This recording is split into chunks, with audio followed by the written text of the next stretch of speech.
Olá, bem-vindos ao Amazônia Interativa, um dos programas da Web TV do Portal Amazônia. Hoje a gente vai falar a respeito da Amazônia Internacional e mais especificamente sobre a Venezuela, esse país que é vizinho aqui da nossa região, aqui do Amazonas e do estado de Roraima. E para falar a respeito dos aspectos socioeconômicos e políticos do país vizinho, a gente conta com a presença do cientista político Breno Messias Leite, que já é conhecido de vocês, e também do presidente da Associação Pan-Amazônia, Belisário Arce, que vocês também já conhecem.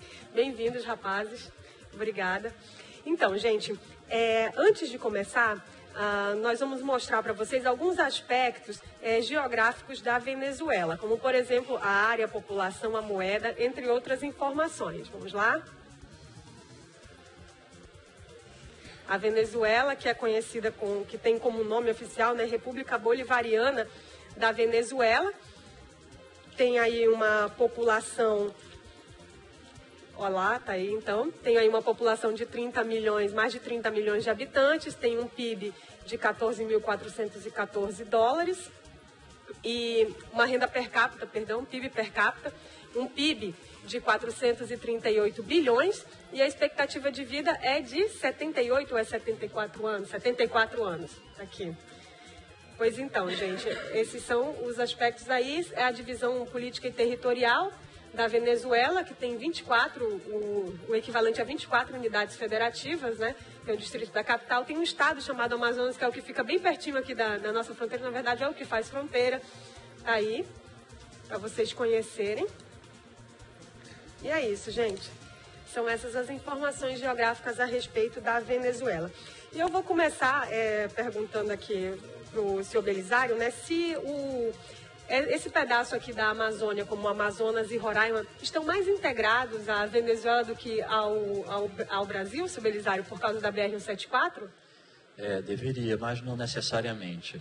O que acontece é fisicamente sim, nós estamos bem integrados, né? A estrada tem razoáveis condições de trafegabilidade, então fisicamente nós estamos, mas essa integração física, ela não representa uma integração de fato. O nível de cooperação entre o norte da Amazônia, especialmente com o Amazonas e Roraima, e a Venezuela, em termos econômicos, comerciais, acadêmicos, científicos, é muito baixo, né? Então, por questões, enfim, é complexo explicar por que a gente não consegue se articular melhor com os países vizinhos, mas o fato é, embora haja ligação terrestre, efetivamente essa cooperação e essa integração não ocorrem. Tá certo. O Belisário Arce, ele não é só presidente da Associação Pan-Amazônia, ele também é mestre em Relações Internacionais pela Universidade Japonesa. Aoyama Gakuin. Exatamente, eu não consigo pronunciar o nome, mas é essa mesmo. Certo. Então, gente, a Venezuela sempre teve governos como o do Hugo Chávez, do Nicolás Maduro? Sempre foi assim? Ou ela já teve um cenário político, digamos assim, mais democrático? Isabel, o interessante é que tentar entender o governo Chávez, que é um governo Chávez que começa em 99 e vai até 2013, até a sua morte, e desde então vem com o presidente Nicolás Maduro, é até um pouco estranho no contexto da própria Venezuela, porque a Venezuela, historicamente, de 59 até 99, ela manteve um pacto democrático entre os principais partidos da Venezuela, e esse pacto democrático, ele permitiu que o país não se afundasse, ao contrário de outros países da região, em regimes autoritários, né? Ao contrário do Brasil, do Uruguai, da Argentina, enfim, que foram países que trilharam pelo autoritarismo, a Venezuela, de 59 até 99, ela não tinha nenhum tipo de fragmentação política interna, o que começa com o governo Chávez, né, que é um governo que tem, digamos, um governo muito forte, né, poder executivo muito forte, e que, de certa maneira, solapa um pouco a competição política na relação governo-oposição. Então, é algo bastante esquisito na própria Venezuela e comparando com os outros países da região, a questão se torna muito mais estranha, porque todos os países da região têm se tornado países democráticos, né? exceção de Cuba, possivelmente, mas todos os países da região são democráticos, né? Então é um pouco até estranho em relação ao contexto latino-americano. E é preocupante, assim, por favor, seu Belisário. Eu tenho um comentário sobre isso. Na verdade, esse pacto democrático que havia entre as diversas forças políticas, na verdade, não se revelava de fato democrático, né?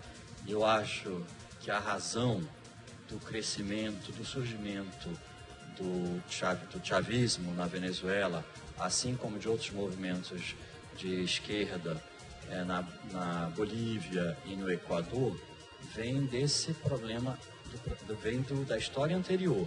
Então, na verdade, a Venezuela, o que é uma contradição, porque a Venezuela, de certo modo, é a pátria mãe, a pátria originária das liberdades da América Latina, né? Porque foi lá que surgiu o movimento que desencadeou todo a independência latino-americana, né? Bolívar é o pai desse... O Bolívar, ele era venezuelano? Sim, venezuelano. Então, de uma família de crioulos, uma família rica de crioulos. Crioulos são os brancos nascidos nas colônias, não é? Então, isso é contraditório, porque embora seja o berço da independência, das liberdades, da democracia, do republicanismo, a partir da morte de Bolívar, foi havendo um retrocesso. E a Venezuela se tornou um dos países onde mais prevaleceu umas estruturas. Em toda a América Latina aconteceu isso, mas na Venezuela houve um excesso de estruturas oligárquicas que controlaram o poder político e econômico até o surgimento do chavismo. Então, quando o Hugo Chávez tomou o poder, na verdade já tinha tentado em 92, não é? Quando foi preso. Quando ele tomou o poder por quê? Porque havia um desgaste enorme desse sistema de distribuição oligárquico de poder. Né? A Venezuela era um país que, embora tivesse a maior renda per capita do subcontinente naquele momento, por causa das exportações de petróleo, era um dos países que tinha uma das piores distribuição de renda. Então, embora o país fosse rico, a população se mantinha em níveis de muita pobreza e de muita precariedade social e socioeconômica. E foi esse o gatilho. Tanto é que no início, qual é o discurso chavismo inicial? De uma democracia, não é?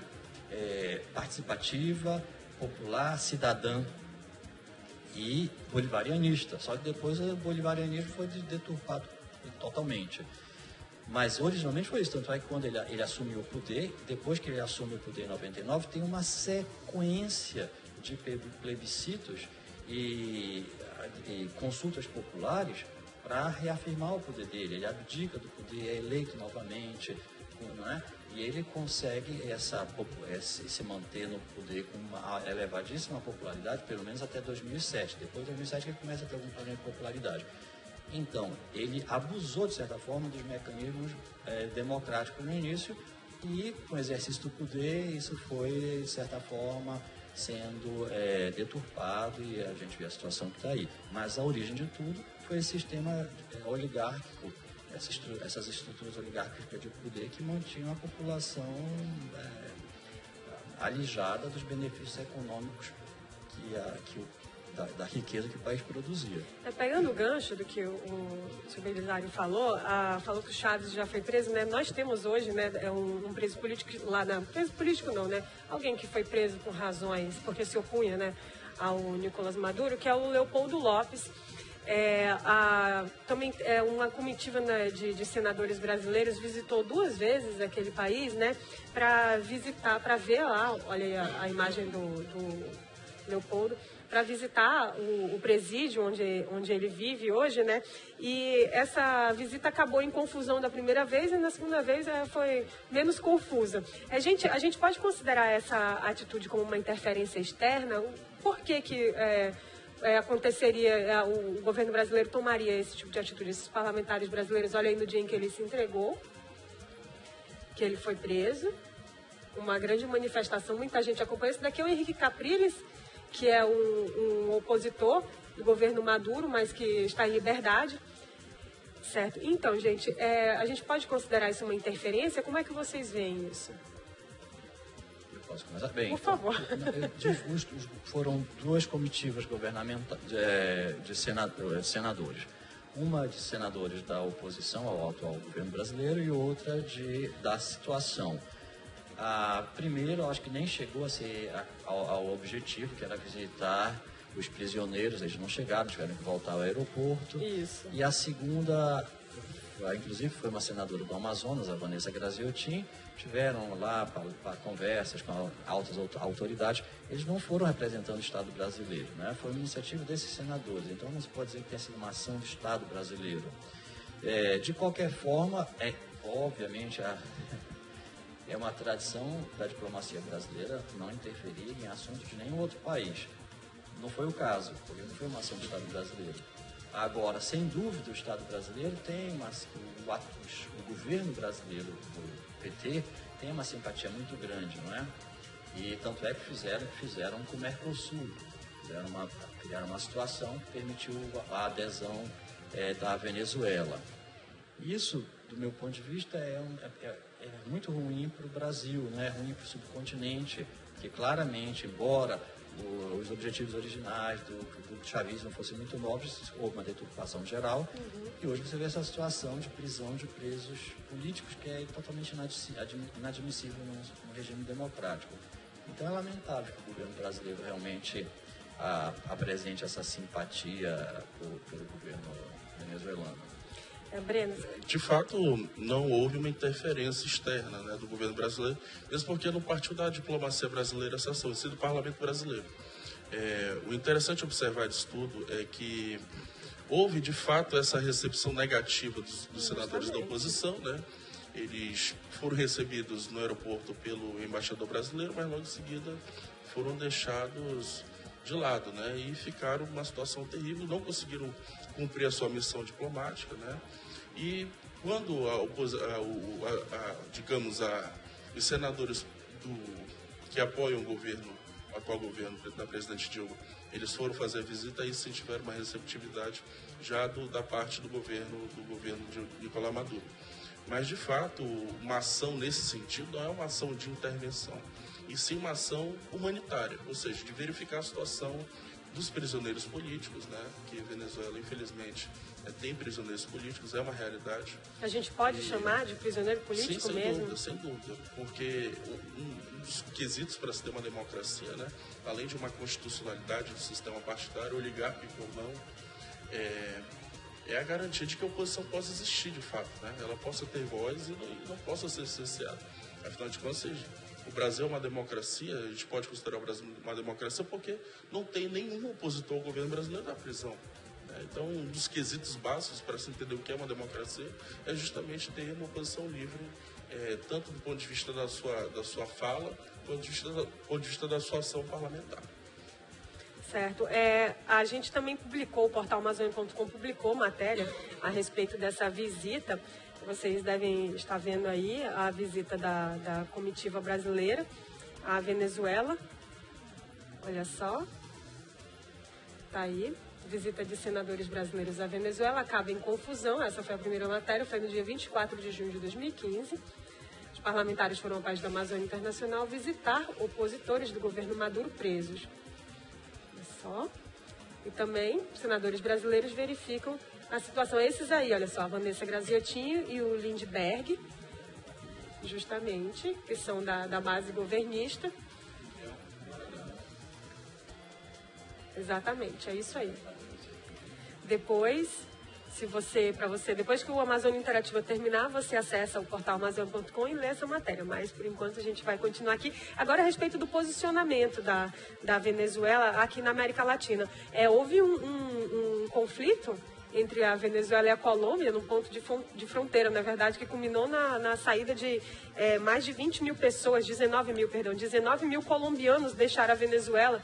Eles viviam ali na fronteira, né? E parece que uma razão irrisória, foi por causa de invasão de território de espaço aéreo. Tá aí, olha só. disparos contra militares em fronteira com a Colômbia. Gente, como é que fica esse tipo de situação aqui na Amazônia? Bem, essa situação com a Colômbia, ela já não é recente, há uma disputa. Primeiro tem que entender uma coisa, a Colômbia, de todos os países, com exceção do Chile talvez, mas a Colômbia tem tido nos últimos 20 anos governos de direita, não é? E chegou uma época em que a interferência, sobretudo no governo do sucessor, do anterior, do Uribe, Álvaro Uribe, chegou a um ponto em que a interferência muito grande do Departamento de Estado norte-americano na política exterior, na política externa colombiana. Houve a implantação de várias bases militares. Isso. Então isso tensionou muito a relação com a Venezuela, né? E então essa é uma das origens, esse diálogo entre esquerda e direita no subcontinente e os interesses da Venezuela se sentindo ameaçados pelos interesses norte-americanos filtrados pela Colômbia. Mas existe essa interferência realmente? Bem, eu acho que é uma preocupação do departamento. Sentido. Acho que tem um departamento. Olha, primeiro, a América Latina, para a diplomacia norte-americana, não é prioridade. Isso tem que se entender. Mas, de qualquer forma, eu acredito que o Departamento de Estado deva manter lá, observando essa situação. Então, essa questão geopolítica aqui da região deve se importar para a diplomacia americana, embora, repito, a América Latina não é prioridade para a diplomacia norte-americana. Bem, então essa é a base.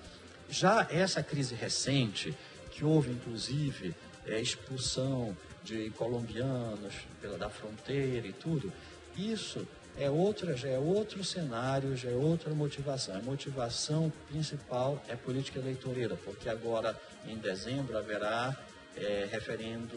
eleições na Venezuela. A popularidade do Maduro é baixíssima. A crise lá está em todos os setores.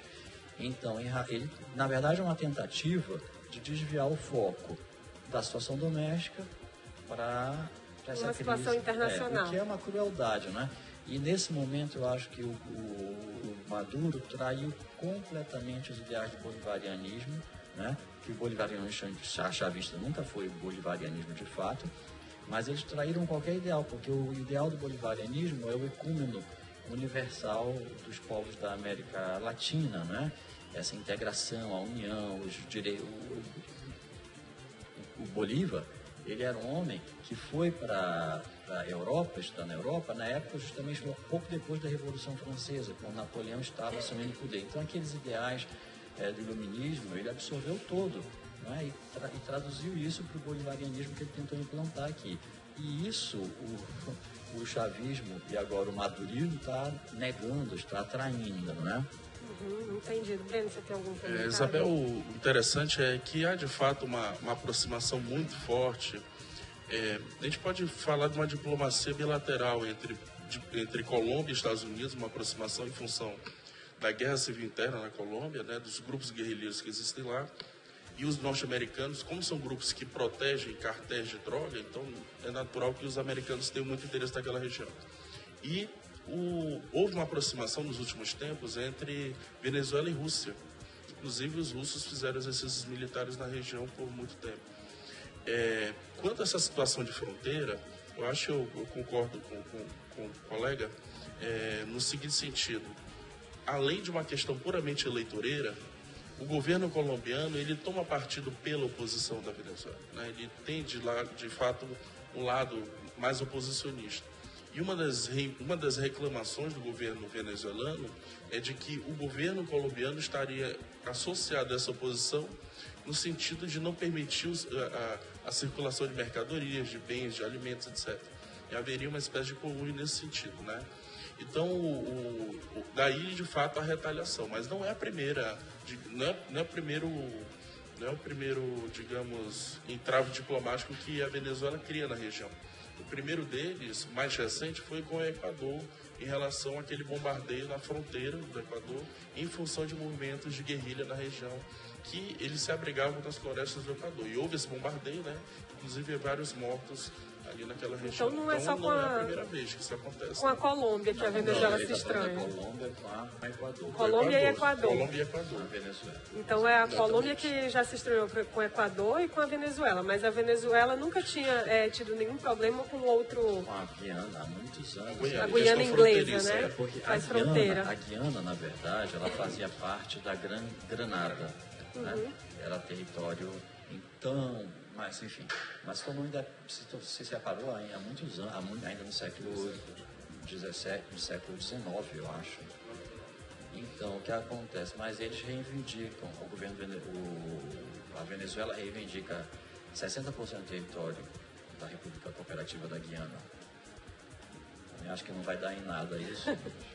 Tá certo. Mas é outra traição de bolivarianismo, né? Porque o bolivarianismo não devia estar lutando com os países vizinhos, criando confusão, devia estar promovendo a integração, promovendo a harmonia, o ecúmeno. Isso me parece simpático ao bolivarianismo. Como? Isso me parece simpático ao bolivarianismo. Sim, eu sou bolivarianista, mas o bolivarianismo é do Bolívar, não o bolivarianismo do Chávez.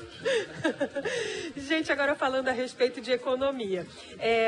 Como é que vocês avaliam a participação da Venezuela nos blocos econômicos aqui da América Latina? Traz alguma vantagem para o país? Olha, é o seguinte, a Venezuela, a questão com a Colômbia, né? Tem a crise política, mas paradoxalmente ambos países são extremamente dependentes, porque a Colômbia tradicionalmente sempre foi o maior parceiro comercial da Venezuela. A Venezuela, ela tem, aqui no subcontinente, né? A Venezuela, ela tem uma estrutura industrial dos anos 50, eles não produzem nada, produz petróleo e mais nada. O resto é ínfima a indústria manufatureira na Venezuela. Ela realmente tem padrão dos anos 50, muito antiquada e quase não produz nada. A agricultura também, não sei se você sabe, por incrível que pareça, na Venezuela não tem gado, não tem fazenda de gado, nem para abate, nem para gado leiteiro, não tem gado, por incrível que pareça. Então, eles também produzem muito.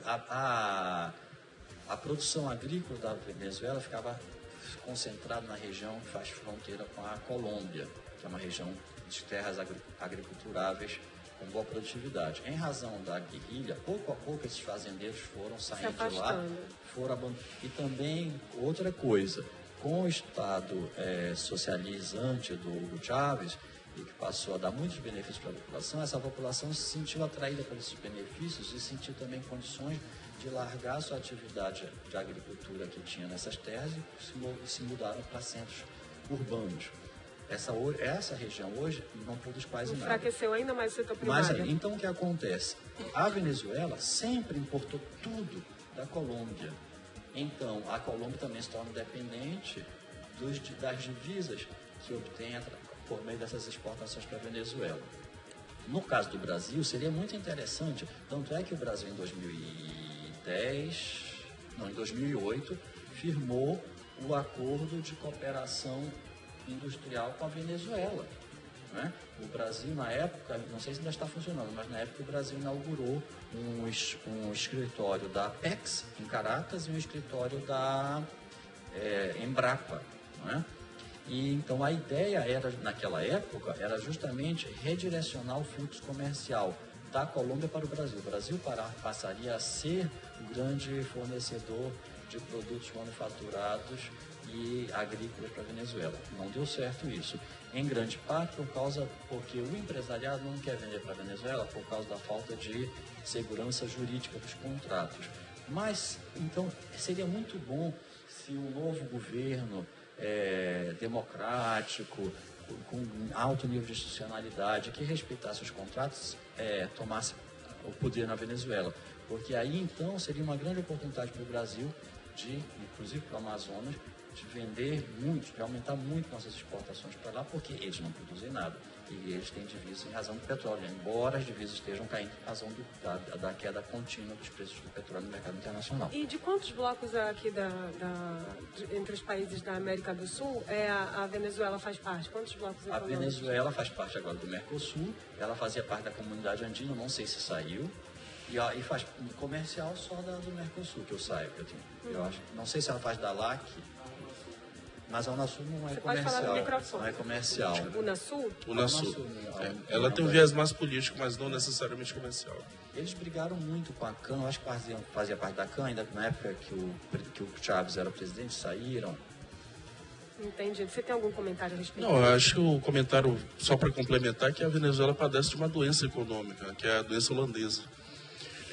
Explicando rapidamente o que é a doença holandesa. A doença holandesa, em síntese, ela se deve em função de um bem natural muito abundante no país, que no caso da Venezuela é o petróleo. E esse bem abundante, ele de certa maneira ele esvazia a possibilidade de que outras atividades econômicas prosperem no país. Então, em função do petróleo, a Venezuela ela tem esse problema, né, de estrutura econômica mesmo, de indústria, de comércio, de agricultura. E o Brasil, nesse caso, com a entrada da Venezuela, o aspecto positivo da entrada da Venezuela no Mercosul é que é um mercado consumidor para o Brasil, em função das fronteiras, de relações fronteiriças que nós temos e da nossa produtividade, que é muito interessante também. Pois é, exatamente, tem esse potencial de ser um grande mercado consumidor. Só não se concretizou por enquanto por causa das questões de segurança realmente para os contratos, que não há. Então ninguém quer vender, ninguém quer fazer negócio com a Venezuela. Tá certo. Gente, a Venezuela, como vocês estão vendo, é um dos países da Amazônia Internacional bastante interessante. A gente podia passar o dia todo aqui falando a respeito, né? Mas eu acredito que a gente aprendeu, a gente já sabe mais um pouquinho a respeito desse país. O Portal Amazônia agradece a presença de vocês. Belisário Arce, presidente da Associação Pan-Amazônica também, mestre em Relações Internacionais, e do Breno Messias Leite, que é cientista político, falaram aqui pra gente a respeito desse país da Amazônia Internacional. Vocês continuam acompanhando as nossas matérias através do portal amazônia.com, vão lá, comentem, curtam as matérias, quem sabe elas não viram um Amazônia Interativa aqui também, continuem nos acompanhando pelas redes sociais, estamos no Facebook, Twitter e Instagram, é só procurar portal Amazônia tudo junto que você vai nos encontrar. E é isso, gente. Obrigado pela sua participação e pela sua audiência e até a próxima.